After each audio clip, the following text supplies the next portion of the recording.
हरे राम राम राम हरे हरे, हरे कृष्ण कृष्ण कृष्ण हरे हरे, हरे राम राम राम हरे हरे, हरे कृष्ण कृष्ण कृष्ण हरे हरे।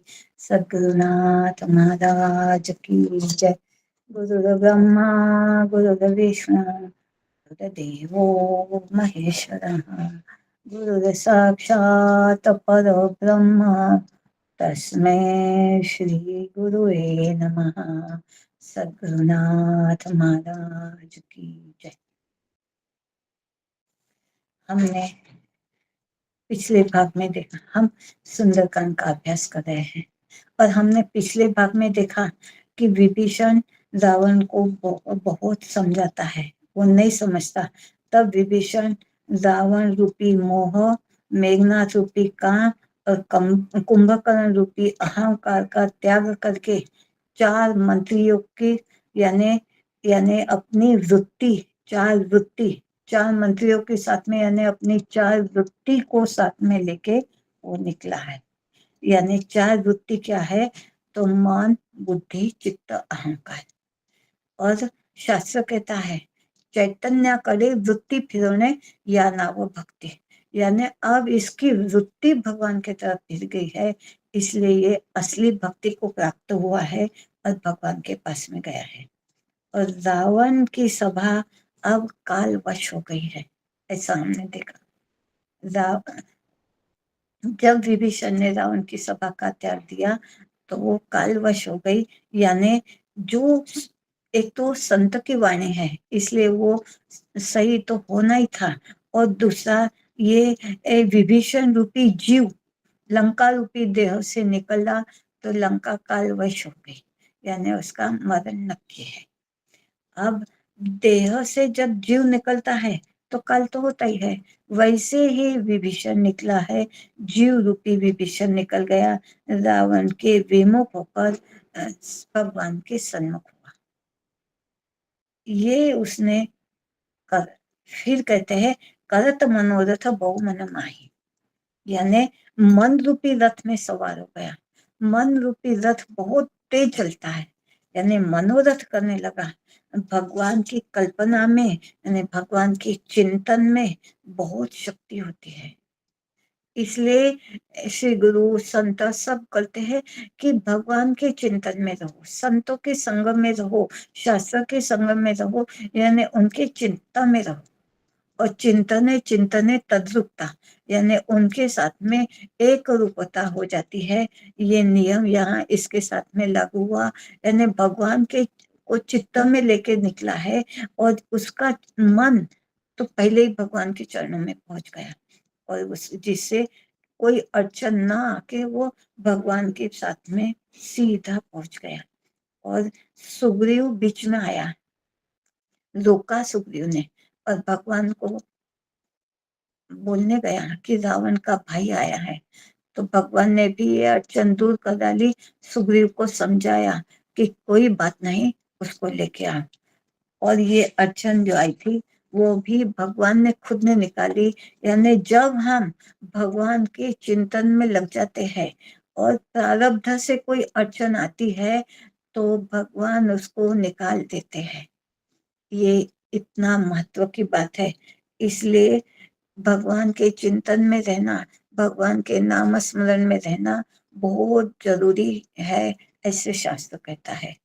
अब अंगद हनु समेत, यानी अंगद भी साथ में गए उनके स्वागत के लिए, और हनुमान बोला नहीं है, हनु बोला है, यानी मान त्याग कर संतों के पास में जाना चाहिए। और ऐसे सब निकले, सादर ही आगे करवाना, चले जहां रघुपति करुणा कर। अब हम आगे का देखेंगे, यानी सब सादर ही आगे करवाना, यानी बहुत आदर के साथ में सब विभीषण के स्वागत के लिए निकला है। क्यों सब आदर दे रहे हैं? क्योंकि भगवान ने अपनाया है, इसलिए जिसको भगवान संत श्री गुरु अपना लेते हैं ना, उसको सारी दुनिया की तरफ से आदर मिलते जाता है। वैसे ही विभीषण को आदर मिला और आदर के साथ में आए, तो पहले उनको जैसे ये वानर सेना बीच में थी ना, इसलिए भगवान दिख नहीं रहे थे। अब थोड़ा सामने आए तो विभीषण जी को आंखों से सिर्फ उनके चेहरा दिखने लगा, भगवान का मुख दिखने लगा। तो नैनानंद दान की दाता, उनके भगवान ने उसको क्या पहले सबसे आते बार वो दान दिया, आनंद का दान दिया। कि भारी सेना से बहुत दुखी होके आया है, तो एक तो ब्राह्मण है और दूसरा शरणागत है, इसलिए ब्राह्मण को तो दान देना चाहिए, और भगवान के पास यहाँ तो कुछ नहीं है, इसलिए भगवान ने इसको पहले आनंद का दान दिया। नैनानंद दान के दाता, इसलिए दोनों को ही और विभीषण को पहला ही दान मिला, आनंद को प्राप्त हुआ। और फिर कहते हैं कि प्रभु का ये स्वभाव ही है कि वो कुछ ना कुछ दान देते ही रहते हैं, इसलिए नैनानंद दान के दाता एकदम आनंदित हो गए विभीषण, और बोले कि आंखों को दिया हुआ बहुरी राम छवि थाम बिलो की, यानी श्री विभीषण जी ने देखा कि श्री रामचंद्र जी कैसे हैं। अब विभीषण जी ने पूरा भगवान के पूरे दर्शन किया, और सबसे पहले और कुछ बोल नहीं सकते हैं, कुछ उसके लावण्य निधि भगवान की कारुण्य में कांति में छवि को देखकर वो एकदम वो छवि देखो देख के भगवान तो विभीषण जी तो एकदम आनंद में भर गए, और एक टक पल रोकी उनने के पल के मारना भूल गए, और एक टक ऐसे आंखें फाड़ के भगवान को देखने लगे, और उनकी गति एक टक पल रोकी, यानी उनके देह के हालचाल, उनके आंखों के हालचाल सब रुक गया, उनकी गति रुक गई। और अब ऐसे पहले उन्होंने चरणों के उपासक थे, तो पहले उनके पाँव के दर्शन किए, भगवान के चरण कमल के दर्शन किए, उसके बाद में मुखारविंद के भुजाओं के दर्शन किए। और भुजाएं को क्यों दर्शन किए, क्योंकि भगवान आगे उनको अपने पास में अपना सखा बनाने वाले हैं, इसलिए अगर ये मेरा सखा दूर हुए तो लंबी भुजा करके उसको अपने पास में पकड़ लूंगा, ये कहता है। इसलिए भुजाओं के दर्शन हुए कि यही भुजाएं मुझे अपने हृदय से लगाने वाली है, गले से लगाने वाली है, इसलिए भुज पर लंबा कंजारू में लोचन, यानी जो श्यामल गात करतब है मोचन, यानी सिर झुकाकर बस इतनी ही बात कही है कि मैं तुम्हारे कंजाल लोचन, यानी ये लोचन से आपको देख के ये जो रत्नालय सुंदर नेत्र है उसको देख के ही उनके शरीर की पुष्टि हो गई, दूसरा यानी कुछ चाहते ही नहीं थी, इतने वो सर झुका के बस इतनी ही बात है कि अभिमान छोड़ के मनुष्य जब वहां टूटता है, वहां झुकता है, तब वो यानी आश्रित हो जाता है तो सिर झुकाता है, वैसे ही उसका सारा भय निकल जाता है। तो इसका सब प्रणत भय मोचन कहा है कि अंदर का सब भय था, जब वो शरणागत हुआ, प्रणत भय मोचन, उसका सब भय निकल गया। वो लोचन देख के दूजा उनकी भुजाएं देख के अपने अंदर जो भय था सब विभीषण जी का निकल गया। और कहते हैं सिंधु कंद आयत उद सोहा, सिंह के समान कंधे है जो, और उसके मन में जो मोह था, माने मनुष्य के हृदय में जो मोह रहता है वो सब काम मन मोह का अर्थ ऐसा है कि जो कामना लेके जाता है वो सब कामना ही भगवान के दर्शन से निकल गई। दर्शन मात्र मन कामना पूर्ति, यानी कामनाओं की पूर्ति हो गई। अब कामना ही नहीं रही तो क्या चाहे, यानी मनुष्य को पूरी जो देह की, संसार की, बाल बच्चों की कामनाएं रहती है, पर भगवान का ऐसा लावण्यमयी ये देख के पूरी उनकी गति रुक गई, और वो सब एक रूपता को प्राप्त हो गए कि अब कुछ भी नहीं, सब कामनाएं मिट गई, और कामनाएं मिट के ही उसके मन का भटकना बंद हो गया, और वहीं भगवान के चरणों में मन अटक गया, यानी स्थिरता आ गई। मन का वहां स्थिर होना, ये बहुत ऊंचे प्रति की बात हो जाती है। जो विभीषण की हो गए, नयन नीर पुलकित गाता। अब वो विभीषण जी की ऐसा उनका सौंदर्यमयी ये देह भगवान का देखकर, भगवान के लोचन, भगवान के पुष्ट हाथ, उनके चरण कमल, उनके सब देख के भगवान विभीषण जी को आंखों में पानी आ गया। और नाथ और धैर्य धारण करते हैं। आंखों को पानी आनंद में भी आता है और दुख में भी आता है। और ये जो विभीषण के आंखों में पानी आया है वो आनंद का है। इसलिए विभीषण जी ने यहाँ धैर्य धारण किया और खुद की असलियत बताते हैं कि नाथ दशानन कर में भ्राता। भगवान से कुछ भी नहीं छुपाया है। कहते हैं कि मैं कुछ भी छल कपट बिल्कुल नहीं करता। और भगवान को भी मुझे भगवान ने भी कहा है, मोहि कपट छल छिद्र न भावा। इसलिए विभीषण जी ने कुछ भी छल या कुछ भी कपट या कुछ भी छिपाव नहीं किया है। पहले नाथ कहते हैं, नाथ दशानन कर में भ्राता। नाथ यानी स्वामी का संबोधन देते हैं। और दशानन बाद में शत्रु के का बोलते हैं कि आप अब मेरे स्वामी है, और जो आपका दुश्मन है वो मेरा भी दुश्मन हो गया है। और मैं मेरे प्रारब्ध से वहां जन्म को प्राप्त हुआ। इसलिए कहते हैं कि मैं दशानन का भाई हूँ, मैं रावण का भाई हूँ। और शत्रु का नाम चिढ़ के कोई साधारण मनुष्य रहता है ना तो चिढ़ जाता है।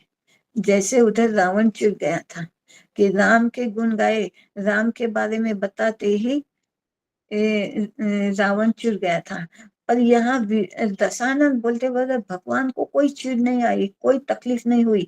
और स्वामी और शत्रु के भाई है तो भी, और मैं निशाचर के वंश में जन्मा, ऐसे ब्राह्मण हूँ पर शाप वंश हम निशाचर हुए हैं। और सब अपना पूरा खुला खुला बताते हैं, कुछ भी छिपा नहीं कर रहे हैं। और कहते हैं यह बात मैं बिल्कुल खुले दिल से स्वीकार भी करता हूँ कि मैं ऐसा हूँ। पर सहज पाप प्रिय तामस देहा, मैं देह से अगर मैं ऐसा हूँ, मैं निशाचर हूँ, तो निशाचर को तो पाप ही प्रिय लगता है। वैसा मुझे भी पाप प्रिय है। मुझे ये पाप के कर्म स्वभाव से ही, बुरे कर्म यानी पाप कर्म स्वभाव से ही अच्छे लगते हैं। यानी सब अपने दुर्गुण बताते, अपनी बढ़ाई बताना। जैसे उधर हमने देखा था हनुमान जी ने भी अपने कुछ भी बढ़ाई नहीं बताई, वैसे ही विभीषण जी अपने बढ़ाई नहीं बता रहे हैं कि मैंने इतना नामस्मरण किया है, मैं वहां अपना चिंतन में रहता था और हरदम मैं आपको ही याद करता, कुछ भी नहीं बोला। अपने अवगुण बता रहे हैं कि मैं ऐसा हूँ, मैं रावण के भाई हूँ, मैं निशाचर के वंश में हूँ, और मुझे पाप प्रिय है यानी बुरे कर्म मुझे स्वभाव से ही अच्छे लगते हैं। जैसे जथा उलुखी तम पन्नेहा, यानी तम यानी तमोगुण, और तमोगुण यानी तमो पर नेहा यानी अंधकार से उसको प्रेम है, यानी अज्ञान। अज्ञानी जो होता है वही तमोगुण होता है। और अज्ञान रूपी अंधकार को, अंधकार ये दोनों ही सम्य को प्राप्त हुए। अज्ञान यानी अंधकार और तम यानी भी अंधकार। इसलिए खुद ही बोलते हैं कि जैसा उल्लू को, यानी उल्लू को अंधकार में ही दिखता है, और जब प्रकाश होता है तो उल्लू को दिखना बंद हो जाता है। वैसा मैं उल्लू हूँ, जथा उल्लू की तमपन नेहा, वैसा मैं उल्लू हूँ। और मुझे अंधकार से यानी तमोगुण से प्रेम है। पर अब मैं हनुमान जी के साथ में श्रवण सुजस सुनाय हूँ, पर मैंने श्रवण की है, मैं हनुमान जी के मुख से आपका श्रवण सुजसु यानी आपका सब सुन के आया हूँ। और श्रवण में श्रवण, चिंतन, मनन ये सब आता है जो मैं करके आया हूँ। इसलिए संसार के भय से छुड़ाने वाले ये आतिहरण, आप मेरी रक्षा करो, रक्षा करो, रक्षा। क्योंकि मैं अपने आप से यहाँ छूट नहीं सकता हूँ, क्योंकि मैं उल्लू के जैसा हूँ, अज्ञान प्रिय हूँ। और जब ये ज्ञान रूपी सूरज उगता है, और वो कहाँ ज्ञान मिलता है, वो सत्संग में मिलता है, जो मैंने हनुमान जी के साथ में किया है। इसलिए आपको ज्ञान रूपी सूरज जैसे विभीषण जी ने सीता का एड्रेस बताया था, वैसे हनुमान जी ने राम जी के बारे में बताया था। इसलिए वो कह रहे हैं कि मैंने हनुमान जी से आपका सुना है, यानी ज्ञान रूपी सूरज के बारे में सुन के मैं आपके पास में आया हूँ। और हनुमान जी विभीषण से सुनकर सीता जी के पास में गए थे, और ये हनुमान जी से सुनकर विभीषण राम जी के पास में आए हैं। यानी दोनों ने ही एक दूसरे को सही मार्ग पे लाया है। रात को हनुमान जी भटक रहे थे, और विभीषण ने उनको सीता का सही पता बताया था। और वैसे ही यहाँ हनुमान जी ने राम जी के पास में मिलने के लिए क्या करना पड़ता है, वो हनुमान जी ने बताया था। कहते हैं कि मैं स्वभाव से ही ऐसा था, पर सत्संग से मुझे, ऐसे सत्संगति के प्रभाव से मुझे ये आपके बारे में श्रवण हुआ, जिसका मैंने मनन किया, चिंतन किया, और आज आपके सामने मैं आया हूँ। और त्राही त्राही आरती हरण, शरण सुखद रघुबीर। आप बस सुख के दाता हो, हमारी रक्षा कीजिए, रक्षा कीजिए, रक्षा कीजिए। असं कहीं करता दंडवत देखा। यानी ऐसा खुद का सब करते हुए कह के, और अपना अवगुण बोल के क्या किया है, भगवान के चरणों में दंडवत प्रणाम किया है कि मुझे कुछ भी नहीं आता है, मुझे कुछ मालूम नहीं है, मैं अंधकार यानी अज्ञानवश हूँ, मुझे ज्ञान का प्रकाश, और मैं आपके पास में आया हूँ। और जब सूरज उगता है तो रात चली जाती है, अंधकार आपो-आप निकल जाता है। यानी जब ये भगवान के चरणों में आए विभीषण जी, तो आपो-आप उनका अज्ञान निकल गया, और बस असं कहीं का तो दंडवत देखा। इतना सुनते, और आरती हरण, शरण सुखद, ऐसे हे रघुवीर, मुझे आप शरण में ले लीजिए। और भगवान निर्विशेष हर्षित होकर उठे, और संकोच छोड़कर, क्योंकि ये दुखी है, दुखी हरण, भगवान कैसे है, दुखों का हरण करने वाले और बदले में आदर देने वाले। ऐसा देखो तो भगवान को खड़े होने की कोई जरूरत नहीं थी, पर तो भी भगवान उठे, यानी ये दुखी है। वहां रावण के दुख से लात मारी है, अपमान सह के आया है, और मेरे शरण में आया है, तो किसी को भी सुख होए तो अपन थोड़ा सा उसका संकोच छोड़ के उसके पास में जाना चाहिए, उसका संकोच का कोहरा दूर करना चाहिए। वैसे ही भगवान ने किया, और उसका दुख दूर करने के लिए भगवान ने उसको आदर दिया कि बहुत दुख सहन करके आया है, लात मारी है, यानी कम अपमान सहन नहीं किया है, जिससे ये दीन वचन सुनी प्रभु मन भाया। भगवान को क्या भाता है, दीन वचन, दीन दयाल विरुद्ध संभारी। यानी भगवान का विरुद्ध क्या है, दीन दयाल, दीनों पे दया करने वाले। और वैसे ही भगवान ने यहाँ दीन जो विभीषण है, उसके पर दया की है, कृपा दृष्टि की है, और मुंह से वचन निकल नहीं रहे हैं दीनता के वश। तो भगवान ने ये मन को ये बहुत भाया, और जैसे अनुज सहित मिली ढिक बैठारी, अपने भाई के साथ में एक भाई बैठता है, वैसे ही इसको इतना बड़ा मान दिया। जितने बड़े अपमान सहन के आया है, वहां भगवान ने उतना ही बड़ा उसको मान दिया। अपना भाई का दर्जा दीजिए, जैसे लक्ष्मण के साथ में बैठते हैं, भगवान ने उसको अपने बराबरी से बैठा लिया। अनुज सहित मिली ढिग बैठारी, अपने बराबरी में बैठाया। और बंदर सब नीचे है, भगवान ऊपर है, और बिल्कुल विभीषण को पकड़कर अपने पास में बैठा लिया। भगवान ने उसको इतना बड़ा दर्जा दे दिया, और कहा अहु लंकेश, हे लंकेश करके उसको आवाज दी, उसको पुकारा। यानी असली राजा रावण नहीं है, ममपुर बसी तपस्विन कर थी, ऐसा रावण ने अपना अभिमान बताया था कि ये मेरा पुर है, यानी मेरी लंका है। तो राम जी ने उनको कहा, नहीं नहीं, ये झूठ है, ये रावण की लंका नहीं है, विभीषण तुम लंकेश हो और ये लंका तुम्हारी है। कहूँ लंकेश सहित परिवार।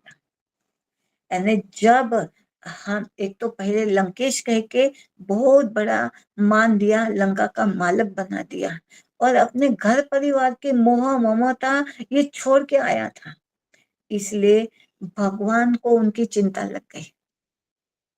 सही तो परिवार, ये इसको निकलने टाइम पे न ही अपने बाल बच्चे याद आए, न परिवार याद आया, न धन दौलत याद आई, इसलिए भगवान को उनकी सबकी चिंता लग गई। और भगवान उसके परिवार की चिंता पूछते हैं, कुशल मंगल पूछते हैं, यह नियम है भगवान का। इसलिए इनकी सबकी ममता, सबकी ममता टाक बटोरी, मम पद बांधे मन पर टोरी, कि ये सब चिंताएं जो है ना, जो ये चिंता मुझे तुझे मेरे पास में नहीं आने देती, वो मुझे दे दे, मैं इनकी चिंता संभालूंगा और तू चिंतन मनन मेरा कर, यानी तेरा भी कल्याण होगा। और जो इनकी सबकी चिंता है, ये तेरे से भी अच्छी तरह से मैं इनका संभाल करूंगा, ऐसे भगवान ने कहा। और कुशल कुठार बास तुम्हारा, मुझे मालूम है कि तुम्हारा बेढंगा उठा, यानी बेढंगे जगह पे तुम्हारा वास है, कि तुम्हें पहले ये सब अच्छा नहीं लगता है, तुम नीति प्रिय हो, और ये अनीति वाला जो रावण है उसके साथ में तुम्हें रहना पड़ा, यानी बेढंगा है।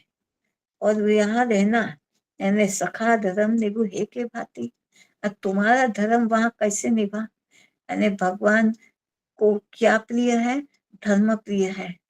तो भगवान धर्म के बारे में पूछते हैं, पहले उसके परिवार के बारे में पूछा, फिर धर्म के बारे में कहा, पहले लंकेश कहा, यानी सबसे पहले उसके मन का डर निकाल डाला, उससे बड़ाई दी, और फिर कहा सखा कहा, यानी अपने जैसा बनाया, और फिर अपने मंडली के साथ में बैठाकर धर्म की निर्वाह कैसा किया पूछते हैं, कि मैं जाने हूँ तुम्हारी सब रीति, तुम कैसे हो ये मैं जानता हूँ, बोलो। भगवान को सब मालूम है कि तुम्हें अच्छी नीति अच्छी लगती है, अनीति तुम्हें नहीं सुहाती, तुम्हें अच्छी नहीं लगती, पर तो भी वह अन्यायी के बीच में ये न्याय प्रिय विभीषण तुम कैसे रहे, सही में धन्य है तुम्हारी। भगवान उसकी बड़ाई कर रहा है, भगवान जिसकी बड़ाई करे वो सही वाला होता है।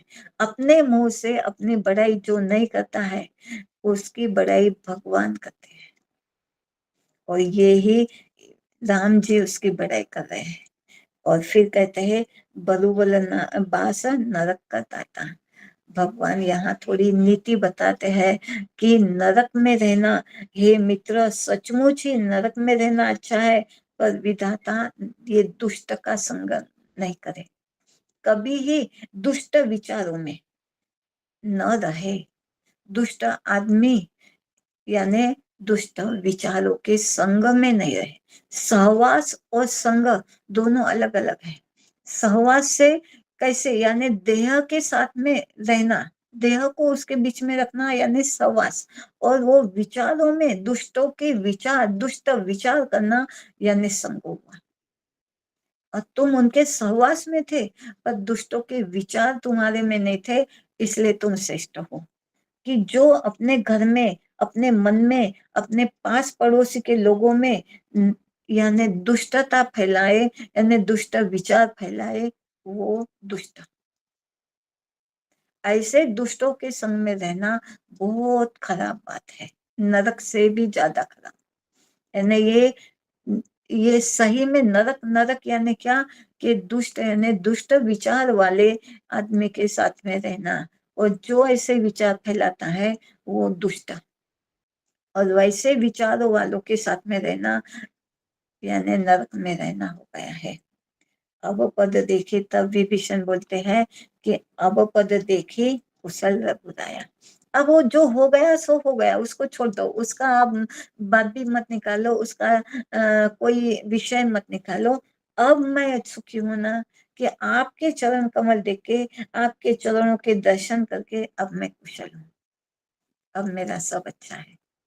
और भगवान, अब आपने मुझे अपनाया है, अब तो मेरी सब दुख हरण हो गए हैं, आप दुख हरते हो, तो मेरा हर लिया है। आप कहते हैं तब लगी कुशल न जीव कहूँ, जब लगी तुम विश्वास। यानी भगवान को कब तक दुख रहता है जीव को, जब लगी कुशल न जीव कहूँ। ये जीव की कुशलता कब है, जब भगवान के पास में। अब मेरी कुशलता क्या है, जो शोक धाम तज काम, यानी ये ऐसे दुष्ट के जो शोक क्या है, अपने दुख को ज्यादा ज्यादा उसका ही जो चिंतन करता है और उसका ही बोलता है, उसका ही सब उसके श्रवण करता है, यानी संसार के बारे में ही सुनता है, उसका ही बोलता है, उसका ही चिंतन करता है, वो शोकधाम। और वो तज के, यानी शोकों का धाम, यानी संसार को जो तज के जो राम का भजन करता है, उसका ही भलाई है।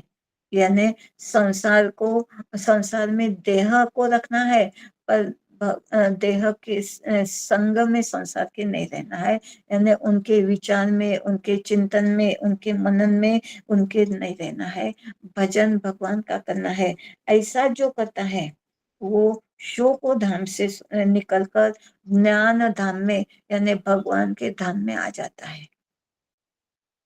या जैसे विभीषण आया शोक धाम से, यानी लंका के यहाँ से निकलकर ये भगवान के चरणों में आ गया है, और उसके सब कामना, और क्या उसको विशेष करना पता है, वस्तु की कामना, व्यक्ति की कामना, उस स्थान की कामना, सब कामनाएं करना, यानी शोक धाम में रहना है।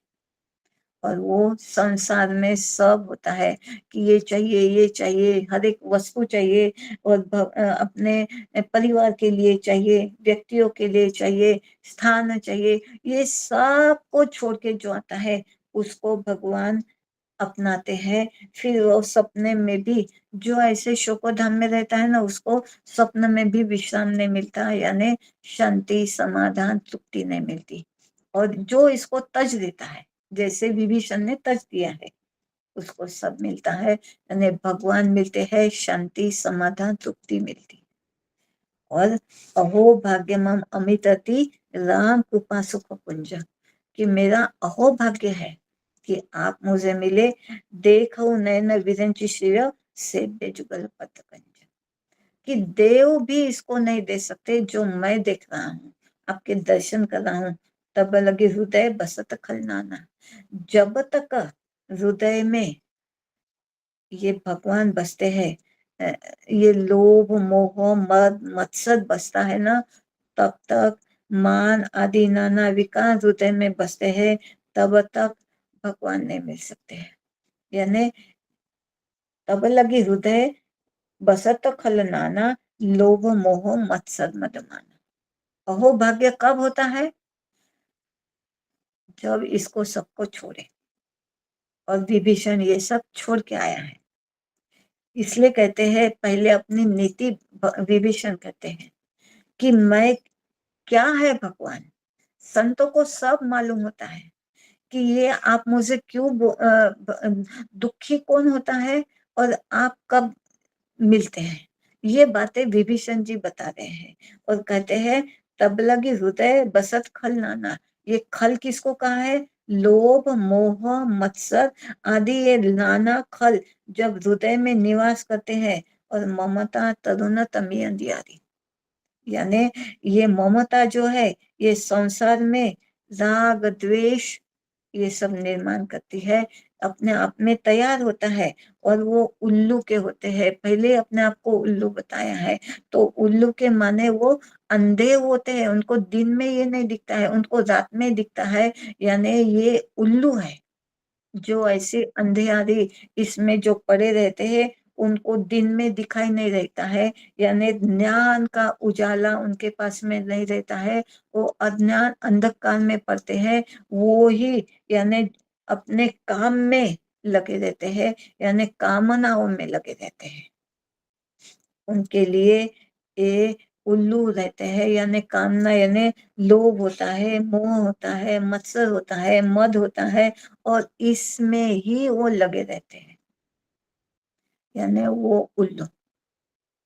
और जो ममता और द्वेष सब से वो नष्ट हो जाते हैं, ये इनका सब की ममता निकल जाती है, तब वो, अब मैं कुशल मिटे भय हारी, क्योंकि मैं इन सब से निकल गया, इसलिए अब कहाँ थोड़ी मेरी कुशल हुई है। यानी कुशल काहे में है कि मेरी कुशल ये है कि जो मुझे भय था, ये भारी भारी ये सब मेरे आजू बाजू में रहते थे, इससे मैं भय में था, मुझे बहुत दुख था, ये इसकी ही मैं कामना करता रहता था, इसको ही घड़ी घड़ी इसके ही चिंतन में रहता था, इसके ही विचारों में मैं रहता था। इसलिए अब वो विचार सब छूट गए हैं, मेरे मन में आप हो गए हो, मनोरथ हो गया है आपका। इसलिए अब मेरे मन में, हे राम जी, आपके पद कमलों के दर्शन करके ये सब भाग गए हैं, यानी मैं ज्ञान प्रकाश में आ गया हूँ। पहले कहा था मैं उल्लू के जैसा अज्ञान अंधकार में था, इसलिए ये लोभ मोह मत्सर ये मुझे तकलीफ देते थे, और यही मुझे दिखते थे। अब मुझे ये सब नहीं दिखते हैं, और क्योंकि मैं उजाले में आ गया हूँ, अज्ञान अंधकार से ज्ञान प्रकाश में मैं आ गया हूँ। और वो प्रकाश कहाँ मिला? आपके चरण कमलों से। अब तो पालू जहाँ पर अनुकूल, और ये चरण कमल किसको मिलते हैं? जिस पर आप अनुकूल होते हो। ये सबसे महत्व की बात है। अपने ऊपर नहीं कि मैंने ये किया इसलिए आप मुझे मिले, नहीं कि मैंने ये छोड़ा, मैंने ये किया, ऐसा कुछ भी नहीं कर रहे हैं। कह रहे हैं कि आपने कृपा की, और आपने ही मुझे ये चरण कमलों के दर्शन करवाए, और इससे आप मेरे अनुकूल हुए, इसलिए ये सब भाग गए। जहाँ भगवान होते हैं, यानी ज्ञान प्रकाश होता है, वहां अंधियारा रहता ही नहीं। सूरज उगते ही रात को बोलना नहीं पड़ता है कि तू जा। वैसे ही भगवान का मिलना, भगवान का अनुकूल होना, यानी ये लोभ मोह मत्सर का निकल जाना, जो विभीषण के साथ में हुआ है। तुम कृपालु जिस पर अनुकूला बोला है, उसको आध्यात्मिक आदि दैविक आदि भौतिक सब ताप उसके निकल जाते हैं, और सब अनुकूल हो जाते हैं, ये कोई उसको व्यापते नहीं। तीनों ही तापों से वो निकल जाते हैं। जासु रूप मनि ध्यान न आवा, जिसके रूप में के लिए, ये देखने के लिए बड़े बड़े ऋषि मुनि सब तरस जाते हैं, और वो हर्षित होकर तो भी भगवान उनके सामने देखते नहीं, या उनको ऐसे दर्शन देते नहीं। जो आज मुझे हुए हैं, प्रभु आज हर्षित होकर मुझे अपने हृदय से लगाया है। इससे इससे बड़ा और भाग्य क्या हो सकता है? इसलिए आज विभीषण को अपना भाग्य उदय हुआ ऐसा लग रहा है, और कहते हैं, अहो भाग्यवान अमिता थे। राम ने पहले उनको आनंद दिया, आनंद के दान दिया, फिर उसको बढ़ाई दी, अपने पास में बैठाया, लंका का राजा बनाया, और उसका सब शोक नष्ट किया, और नष्ट करके अपने हृदय से लगाया। इसलिए विभीषण जी अपने आप को अहोभाग्य समझते हैं कि ये गाड़ी मिले, बंगला मिले, घरदार मिले, परिवार सब ये है, इसमें अहोभाग्य नहीं है। भगवान श्री गुरु संत अपनाए, उसको हृदय से लगाए, ये अहोभाग्य है। जो विभीषण ने बोला है कि आज आपके सुख पुंज अमित कृपा, सुख पुंज श्री राम जी, आज मैं ये नयन भर के आपको देख रहा हूँ, ये नयनानंद को मैं प्राप्त हो रहा हूँ, ये मेरा सबसे अहोभाग्य, मेरा सबसे बड़ा भाग्य है, जो किसी को भी जल्दी नहीं मिलता है। इसलिए कहते हैं विभीषण जी श्री राम जी को देखकर विभीषण जी बहुत खुश हुए, और विभीषण को देखकर श्री राम जी खुश हुए। दोनों को ही आनंद मिला, दोनों ही आनंद के दाता, यानी एक रूपता पाई है दोनों ने भी। सिर्फ विभीषण को मिली क्या? विभीषण को देख के भगवान को भी हुई, यानी भक्त और भगवान दोनों एक रूपता को प्राप्त हुए। गुरु शिष्य दोनों एक रूपता को प्राप्त हुए। और भगवान का, श्री गुरु का, संतों का देना ये होता है, जैसे वो आनंद में है, सच्चिदानंद प्रभु है, सच्चिदानंद श्री गुरु है, सच्चिदानंद संत है, वो अपने जैसे ही सच्चिदानंद अपने भक्तों को, अपने शिष्यों को बना देते हैं, यानी एक रूप करते हैं, जो विभीषण को भगवान ने किया। और जितना आनंद भगवान को मिला उतना ही विभीषण को मिला, और विभीषण को मिला उतना ही भगवान को मिला। अब भगवान उसको अपना स्वभाव कहते हैं, वो हम अगले भाग में देखेंगे।